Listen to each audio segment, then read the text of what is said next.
The Brooklyn Nets have just won consecutive games for the first time this season and, coincidence or not, they have done it in the first 2 games of Kyrie Irving's suspension.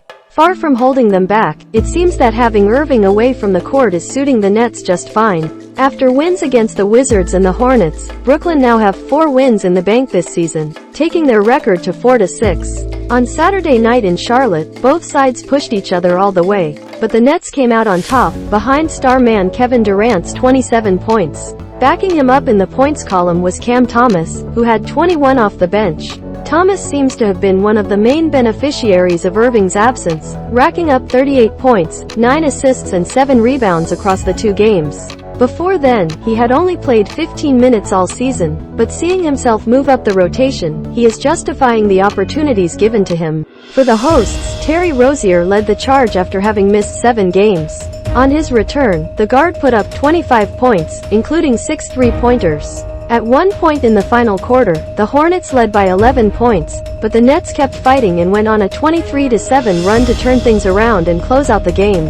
Thomas and, particularly, Durant were key down the stretch. The win will be a massive boost for the Nets, giving them back-to-back wins for the first time all season and proving that they can win without Irving, without Ben Simmons and even without a head coach.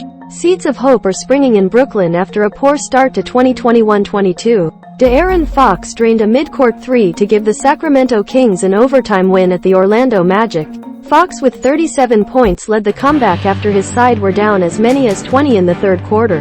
Despite that loss and their 2-8 record, the Magic are a team to watch this season as they are full of talented young players. One of those is Bol Bol, who pulled off an impressive and one-step-back 3 late in the second quarter. Nikola Jokic was once again the standout for the Nuggets as Denver swept aside the Spurs 126-101. The center put up 21 points, 6 rebounds and 10 assists, one of which made the crowd gasp when he somehow found Michael Porter Jr. underneath the basket with a one-handed pass through a crowd of bodies from the three-point line. The Phoenix Suns have only lost twice this season and both of those losses were against the Blazers. There was to be no third time on Saturday night, however, as the Suns got their revenge 102-82 and established themselves as the early leaders in the West. The New Orleans Pelicans have played 3 overtimes this season. And lost all 3 with the latest one coming in Atlanta where the Hawks came out on top 124-121 despite the best efforts of Zion Williamson and CJ McCollum who had 29 points each. Trae Young led the way for the hosts with 34 points and 10 assists, while his backcourt partner Dejounte Murray put up a triple-double, 22 points, 11 assists, 10 rebounds.